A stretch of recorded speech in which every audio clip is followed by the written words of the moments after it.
Hello students, तैयारी शानदार चल रही होगी। सभी मन लगाकर पढ़ रहे होंगे और अपने टारगेट्स पूरे करते हुए लगातार अपने लक्ष्य की ओर बढ़ रहे होंगे। स्टूडेंट्स, हम सब चाहते हैं कि तैयारी बहुत अच्छी हो जाए, मन लगाकर हम पढ़ लें और सबसे बड़ी बात कि बहुत अधिक पढ़ लें ताकि हमारा सिलेबस जल्द से जल्द कंप्लीट हो जाए। लेकिन अधिक पढ़ा नहीं जा रहा है, आलस आता है या फिर बहुत से ऐसे रीजंस हैं जिसकी वजह से तैयारी खराब हो रही है। तो मैंने इन दिनों अपने पढ़ने का टाइम थोड़ा और बढ़ाया है। कैसे उसे मैनेज कर रही हूँ, कैसे इतने सब कुछ मैनेज करते हुए मैं अपने आप को बिना थके इतना सब कुछ करने के लिए बाध्य कर पा रही हूँ। मतलब ऐसे बहुत से बिंदु जो आपको जानने चाहिए जिससे कि आप अपनी तैयारी को बहुत अच्छा कर सकते हैं और लगातार अच्छी तैयारी से अपना लक्ष्य प्राप्त कर सकते हैं। देखिए, हम सब चाहते हैं कि तैयारी बहुत अच्छी हो जाए, इससे मैक्सिमम आउटपुट आ जाए और जो पाना चाहते हैं उसे पा लें। लेकिन यहाँ पर कई कमियां हमारे अंदर ऐसी होती हैं जिसकी वजह से हम अच्छी तैयारी ही नहीं कर पाते। तो आप ही सोचिए कि कैसे हम सिलेक्शन लेंगे। तो क्यों ना आज इन बातों को हमें समझना चाहिए और इन बातों को अप्लाई करते हुए हमें आगे बढ़ना चाहिए। तो आज मैं पॉइंट टू पॉइंट हर एक बिंदु आपके साथ शेयर करूंगी। लेकिन ब्यू पहली मैं आपने देबो चाहूँ हूँ एक इम्पोर्टेंट जानकारी कि अगर आपरा परिवार में या फिर आप खुद महिला पर्यवेक्षक की तैयारी कर रहा हो और सिलेबस कंप्लीट को नहीं हो पा रहे हो है और आप सोचोगे एक बढ़िया सी सामग्री मान मिल जाए जीव में काई करा पूरी तैयारी कर लिया, तो आप बुक लिस्ट बहुत ही शानदार रेबाड़ी है और इनमें आपने पूरा सिलेबस मिले है। ए बुक्स आवे है टॉपर नोट्स की और ज्यादा आ बुका ने आप मायनो जान समझ सका। हाँ, तो सबू पहली अन मायनो जाना। हाँ, तो सौ पहली देखा हाँ आपा ई बुक ने जिमें राजस्थान रो भूगोल, अर्थव्यवस्था व राज्य व्यवस्था दिएड़ी है। ई बुक में आप पॉइंट टू पॉइंट देखो आप रो सिलेबस इमें देख सको हो, कड़ो ही ढूंढवारी जरूरत को नहीं। साथ ही साथ आप इन्हें समझ भी आसानी हो सको हो। अरे राजस्थान रा पूरा मैप दिखाएड़ा है, जाऊं आपने आ चीज समझ में आ जासी। बात करा दूसरी बुकरी तो जिम दिएड़ो है भारत रा सामान्य ज्ञान और इको भी आप सिलेबस देखो पॉइंट टू पॉइंट आपने मिल जासी और समझवा में भी वही बात बहुत ही आसान तरीका हूँ इन्हें डिजाइन करेड़ो है। आसपास नोट्स लिखवा को स्पेस भी है, हर एक बिंदु बिल्कुल बारीकियों समझाएड़ो है, तो आपने आ भी बहुत आराम समझ में आ जासी है। तीसरा भाग की बात करा तो इनमें गणित, तार्किक योग्यता मतलब आपने रीजनिंग और सामान्य हिंदी दिएड़ी है। अभी अपना सिलेबस ने कंप्लीट करे है। अरे समझबा की खातिर आपने जो भी बिंदु है बीरा एग्जाम्पल भी दिएड़ा है, आप प्रैक्टिस कर भी देख सको हो। तो आप बुक लिस्ट आप तक बहुत ही बढ़िया रहने वाली है। तो आप राजस्थान पर्यवेक्षक की तैयारी तय आने खरीद सको हो।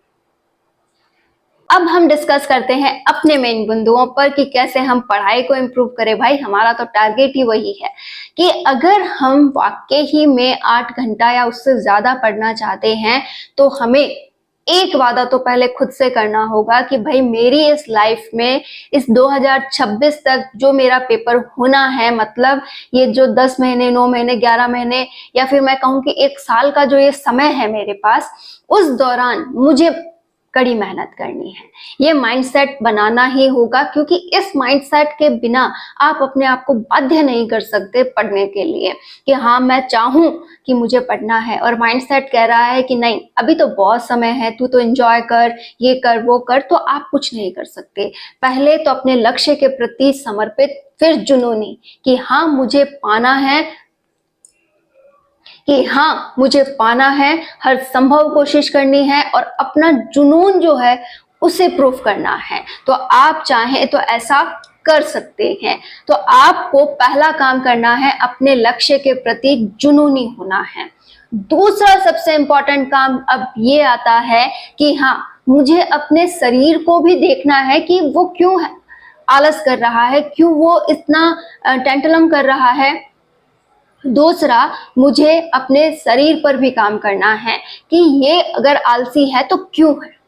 ठीक है, तो अब आप नोटिस करेंगे कि कई ऐसे रीजंस हैं, आप हेल्थ इश्यूज जैसे आप कई दिनों से अच्छे से खाना पानी नहीं ले रहे हैं तो आपके शरीर में अंदरूनी कमजोरी आ गई है, जिससे भी आपको अधिक नींद आ सकती है, आलस आ सकता है। तो पहले आप अपने खान पान पर भी ध्यान दें, अपनी सेहत पे भी ध्यान दें। देखो ये इग्नोर करने वाली पॉइंट नहीं है। आप सोचे कि मैम तो ऐसे ही कुछ बोल देते हैं, ऐसी कोई बात नहीं है। मैं खुद झेल चुकी हूँ। मैंने इतना ज्यादा वर्कलोड ले लिया था, इतना सब कुछ कर लिया था, उसके बाद मुझे जब वीकनेस फील हुई तो मैं जब पढ़ना चाहती थी तो भी नहीं पढ़ पा रही थी। बहुत अधिक आलस, नींद हावी हो जाती थी। तो मैंने अपनी सेहत पर काम किया है, अपने लिए जो भी मुझे सही लगा वो खाया है। आप भी अपने लिए, सेहत के लिए जो भी आपको सही लगे वो आप खाना पीना स्टार्ट करें और अपनी हेल्थ पर भी ध्यान दें। तो पहला काम, आपको जुनूनी होना है। दूसरा, आपके हेल्थ इश्यूज जितने भी हैं उन्हें सही करना है। और तीसरा अब इम्पॉर्टेंट काम ये आता है कि आप जो पढ़ाई कर रहे हैं उसे व्यवस्थित करना है। कैसे? कि आपको सुबह पढ़ना है। सुबह माइंडसेट बहुत शानदार है, उस समय एनर्जी भी रहती है। तो आप जितना अधिक समय निकाल सके सुबह के समय निकालने की कोशिश करें। अब जब आप सुबह पढ़ रहे हैं तो आप वो टॉपिक्स ले जो आपको बहुत कम आते हैं या फिर आप उन पे पकड़ नहीं बना पा रहे हैं, तो आप उन्हें सुबह क्लियर करें। ठीक है, इससे होगा ये कि आपका डर दूर होगा। आप जो पढ़ना चाहते थे रियल में, उन्हें आप समय दे पाएंगे। उनके ऊपर जब पकड़ बनने लगेगी तो आपको लगेगा कि रियल में कुछ हो सकता है। ठीक है, तो आप उनमें इंटरेस्ट लेने लगेंगे। फिर आपका माइंडसेट आपसे कह रहा है पढ़ो पढ़ो पढ़ो, सुबह अच्छा खासा पढ़ लिया, अब एक ब्रेक ले लो। ठीक है, और इस ब्रेक के दौरान आप कोई भी काम वगैरह कर रहे हो, उस समय आपने जो पढ़ा है उसे रिकॉल करो। ये सबसे इंपॉर्टेंट बात है कि हम जब तक पूरी तरह से 24 घंटे अपनी पढ़ाई को अपने अंदर नहीं लाएंगे, अपन कुछ नहीं कर सकते। इसका मतलब मैं आपसे ये नहीं कह रही हूँ कि एनी टाइम टेबल कुर्सी पर बैठे रहो, ऐसा नहीं हो सकता। आपको जब भी ऐसा लगे कि हाँ बस अब मेरा माइंड थक गया है, मैं इससे ज्यादा नहीं पढ़ सकता, टेबल कुर्सी पे उठने का समय हो गया है, वो समय चाहे 1 घंटे बाद का हो, चाहे आपके 2 घंटे बाद का हो, या फिर आधे घंटे में आप थक गए हैं, आप सडनली कहीं जाकर के विजी मत हो जाइए कि चलो इतना ही पढ़ पाता हूँ कुछ और करके आऊं। नहीं, आप वहीं पर खड़े होकर, टहल कर अपने आप को, आपका हेड डाउन करवा सकते हैं, नीचे सर किया और सोचने लग गए कि मैंने अभी अभी क्या पढ़ा, या फिर आपने वहीं पर घूम करके ये सोचना स्टार्ट कर दिया कि मैंने अभी अभी क्या पढ़ा। या फिर आपको लगता है कि जैसे हाउसवाइफ है, बहुत काम है, 10 मिनट में कोई काम हो सकता है, तो बीच में जाकर 10 मिनट में वो काम करते हुए आपको ये सोचना है कि मैंने अभी अभी क्या पढ़ा था। वो काम भी हो गया, आपने सोच भी लिया और आप क्या है, पानी वगैरह पीकर वापस आकर पढ़ने बैठ गए। तो आप इस तरीके से अच्छी पढ़ाई कर सकते हैं। आप सोचें कि मैं बेमन के ही 2-3 घंटे पढ़ लूं, तो वो नहीं हो सकता। तो जिनका भी आलस बहुत अधिक है, जिनको भी थकान बहुत अधिक होती है, तो वो टुकड़ों में पढ़ाई करें।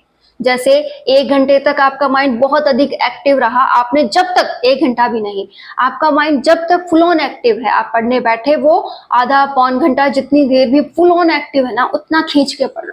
ठीक है, उसके बाद वो आपसे कहे कि अब नहीं पढ़ा जा रहा, तो उसे भी आपको कन्विंस करना है। वहीं पर आप टहल के कुछ सोचने लग गए, आपने क्या पढ़ा था ये बिंदु सोचा, कल क्या पढ़ा था ये बिंदु सोचा, या फिर नेक्स्ट मुझे इसमें क्या ऐड करना चाहिए ये सोचा, तो हम बहुत अच्छा कर सकते हैं। और बीच बीच में अगर आप छोटे छोटे ब्रेक्स लेते हैं, इससे क्या होता है कि आपका पढ़ाई का रिदम तो बनता ही है, साथ ही साथ आप एनर्जेटिक हो जाते हैं दूसरे जगह जा करके। जैसे आप रूम में भी जो कर रहे हैं वो भी एक्टिविटीज ही हैं, साथ ही साथ आप घर का कोई काम कर रहे हैं वो भी एक्टिविटीज हैं।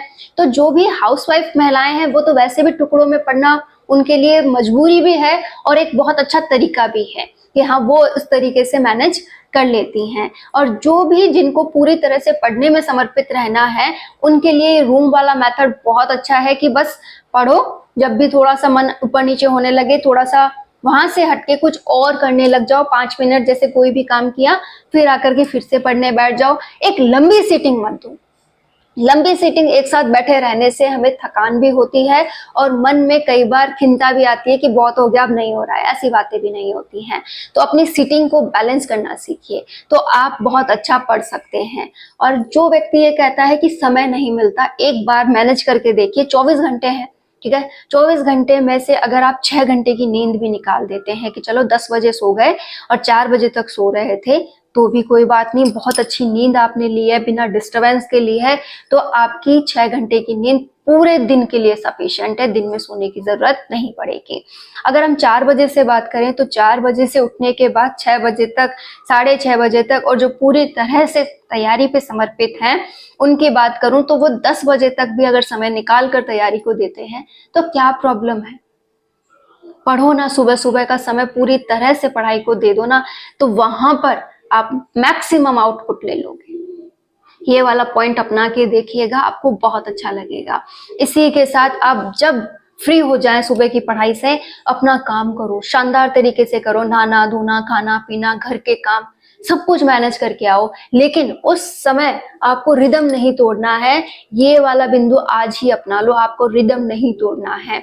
मतलब आपका माइंडसेट आज भी, अभी भी, काम करने के दौरान भी पूरी तरह से ये सोचे कि मैंने क्या पढ़ा, आगे क्या करना है, इसमें क्या जुड़ सकता है, आगे इसमें मुझे पिछले जो पढ़ा था वो कैसा था, उसको कैसे रिवाइज करूं।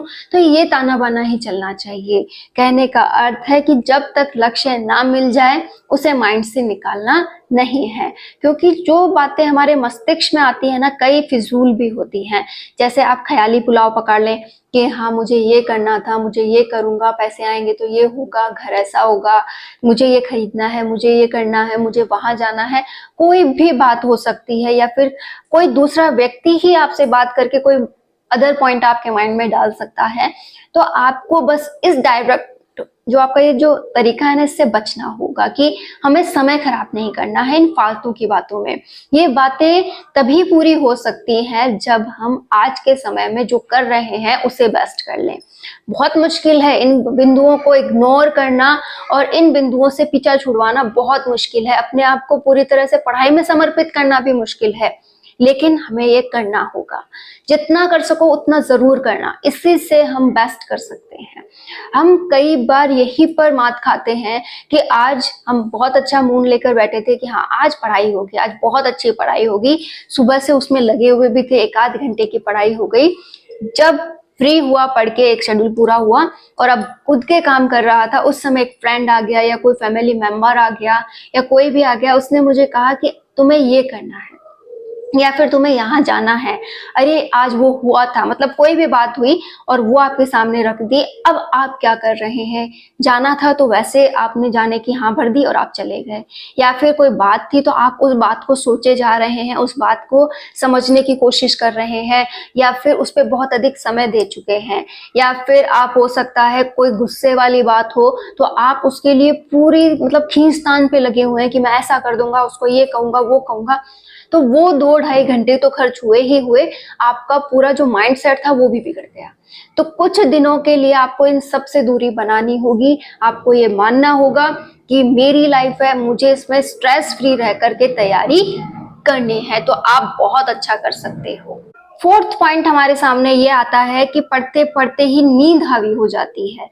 तो आप जब भी रिलैक्स होंगे तभी तो नींद कहेगी कि भाई अब सो जा, ठीक है। और पढ़ते वक्त हम सबसे ज्यादा रिलैक्स रहते हैं कि हाँ चलो अब कुछ नहीं है, पढ़ना है, ठीक है। तो माइंड को भी लगता है अब बहुत रिलैक्सेशन है, अब सो जाते हैं। और वैसे भी माइंड तो मेहनत करना ही नहीं चाहता, उसे तो आराम चाहिए।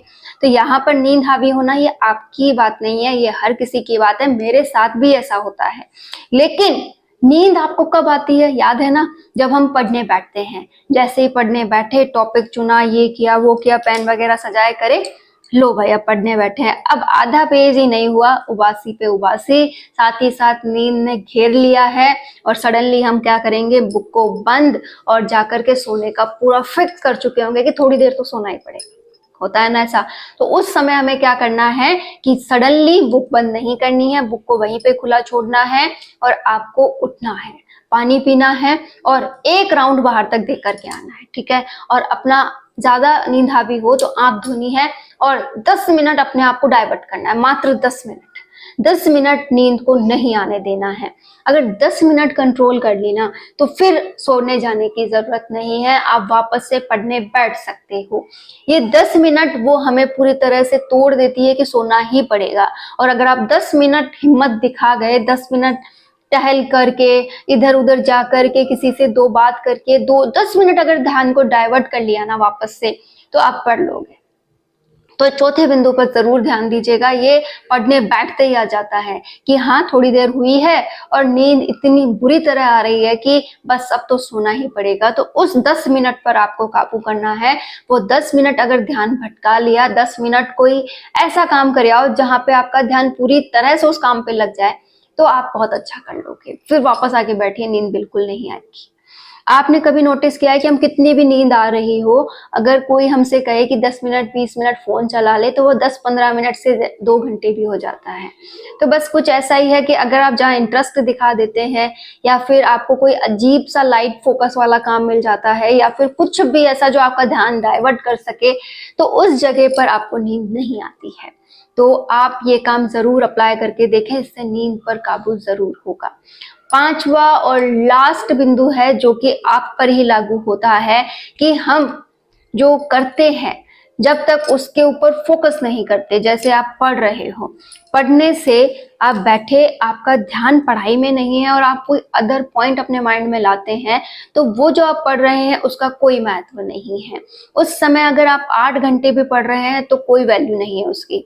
इससे अच्छा ये होगा कि जब आप पढ़ें उसमें फोकस हो। और फोकस कब होगा? जब आप कुछ ना कुछ उसके साथ या तो लिख करके पढ़ेंगे या फिर उसकी अंडरलाइन करके पढ़ेंगे या फिर आप एक्टिव रह के पढ़ेंगे। कुल मिलाकर एक शब्द आता है एक्टिव रहकर पढ़ेंगे, कि पढ़ते पढ़ते हमें एक्टिव रहना है, कि हाँ सब कुछ लिखना नहीं है। जैसे आप पढ़ रहे थे, कोई इंपॉर्टेंट वर्ड आया तो आपका हाथ चलना चाहिए वो वर्ड लिखने के लिए, ठीक है। जैसे आपने कोई इंपॉर्टेंट वहां पे लाइनें आई तो उन्हें अंडरलाइन कर रहे हो, ठीक है।